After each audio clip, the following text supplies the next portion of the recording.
សួស្តីបងប្អូនទាំងអស់គ្នាមូលហេតុអ្វីដែលនាំឲ្យយើងធាត់ជាទូទៅមិនថាខ្ញុំមិនថាអ្នកណាបងប្អូនទាំងអស់គឺតែងតែចង់បានរៀងប្រក្រតីធម្មតាសង្ហាឬមនុស្សស្រីហៅថាមានរៀងអញ្ចឹងហើយកត្តាដែលនាំឲ្យធាត់គឺមានដូចជាទី1គឺការបរិភោគអាហារមិនត្រឹមត្រូវមិនសមស្របគឺយើងបរិភោគអាហារសម្បូរសារធាតុកាឡូរីខ្ពស់ដូចជាសាច់ដូចជាអាហារសម្បូរទៅដោយខ្លាញ់ fast food មាន hamburger pizza អាហារផ្អែមភេសជ្ជៈគ្រឿងកំប៉ុងផ្អែមហើយបរិភោគអាហារដែលមានសារធាតុសរសៃតិចបន្លែផ្លែឈើតិចបរិភោគអាហារខ្វះនៅវីតាមីនទី2គឺខ្វះសកម្មភាពនិងមិនហាត់ប្រាណ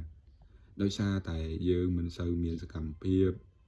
ក៏ជាកត្តាធ្វើឲ្យយើងធាត់ដែរមិនមែនថាយើងទំនេរទេយើងធ្វើការប៉ុន្តែការងាររបស់យើងអាចនៅក្នុង office អង្គុយមុខកុំព្យូទ័រអីចឹងទៅធ្វើឲ្យយើងមិនសូវមានសកម្មភាពហើយដោយឡែកយើងអត់បានហាត់ប្រាណទៀតអញ្ចឹងធ្វើឲ្យយើងធាត់ទី3គឺ stress ឬកត្តាស្តិអារម្មណ៍កាលណាយើងមានស្តិអារម្មណ៍ stress ឬមានអារម្មណ៍ថាមានទុក្ខព្រួយយូរអង្វែងទៅយើងចាប់ផ្ដើមរកវិធីសាស្ត្រកាត់បន្ថយទុក្ខព្រួយរបស់យើងតាមរយៈទៅហាងបរិភោគអាហារបរិភោគភេសជ្ជៈផ្អែមឬក៏អាចបរិភោគស្រាបៀរអញ្ចឹងកាលណាជាទម្លាប់ក្នុងការកាត់ stress ទាំងអស់ហ្នឹងក៏ជាកត្តាធ្វើឲ្យយើងនឹងធាត់ផងដែរទី4គឺដោយសារកត្តាដំណពូជនិងកពេញបញ្ចេញក្នុងរបស់យើងកាលណាយើងមានឪពុកម្ដាយរបស់យើងគាត់ធាត់អញ្ចឹងអត្រានៃការធាត់របស់យើងនឹងក៏ខ្ពស់ដែរហើយបើសិនជាកពេញបញ្ចេញក្នុងរបស់យើងនឹងវាសម្របតម្រូវមិនត្រឹមត្រូវមានសម្របតម្រូវធ្វើឲ្យយើងធាត់អញ្ចឹងធ្វើឲ្យយើងនឹងញ៉ាំអីទៅរក្សាទុកថាមពលញ៉ាំអីទៅរក្សាទុកខ្លាញ់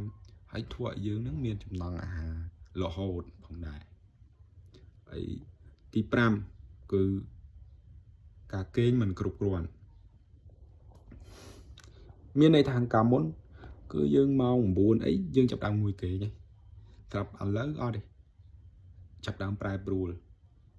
ការគេងរបស់យើងគឺប្រែប្រួលយើងម៉ោង9ក៏អត់ងុយគេងអញ្ចឹងតដល់ម៉ោង1ម៉ោង2ម៉ោង3អីអញ្ចឹងអាតនការយប់ជ្រៅដែលយើងនៅយូរហ្នឹងធ្វើឲ្យយើងឃ្លានអញ្ចឹងរបបអាហារយើងចាប់ដើមកើនឡើងអញ្ចឹងយើងញ៉ាំអាហារពេលយប់រហូតជាប្រចាំជាទម្លាប់អញ្ចឹងក៏បណ្ដាលឲ្យយើងធាត់ទៅតាមនឹងផងដែរហើយចំពោះកត្តាខាងលើជាច្រើនកត្តាខ្លះគឺបងប្អូនដឹងដំណោះស្រាយឯងអញ្ចឹងយើងធ្វើសកម្មភាពទម្លាប់ល្អឡើងវិញមកហើយដូចជាហាត់ប្រាណដូចជាបរិភោគអាហារទៀងពេលចូលគេងទៀងពេលអីហ្នឹងបរិភោគអាហារបានគ្រប់សពបែបយ៉ាងសម្បូរវីតាមីនអីហ្នឹងកាត់បន្ថយអាហារសម្បូរសារធាតុកាឡូរីអាហារផ្អែមអីហ្នឹងភេសជ្ជៈផ្អែមអីហ្នឹងអរគុណសម្រាប់ការតាមដានវីដេអូ